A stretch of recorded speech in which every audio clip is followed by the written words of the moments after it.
Army, আজ তারা কই?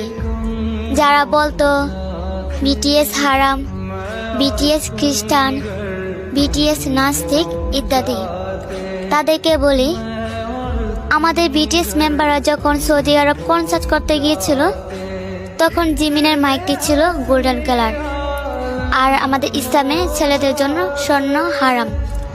তাই জিমিন সেই জিনিসটাকে রুমাল দিয়ে ঢেকে ফেলে, আর আজ সেখানে গোল্ডেন কালার স্টিচ হয়ে নেগেটিভ পোশাক পরে উড়াধুরা নাচ চলতেছে, আমাদের নবীর রাষ্ট্রকে অসম্মান করতেছে। তো এগুলো কি এখন হালাল? আজ আমি সত্যিই বলতেছি, আমি একজন বিটিএস আর্মি হয়ে গর্ববোধ করতেছি, কারণ তারা অন্য ধর্মের হয়েও আমাদের ধর্মকে সম্মান করে, আর আমরা নিজে মুসলিম ধর্ম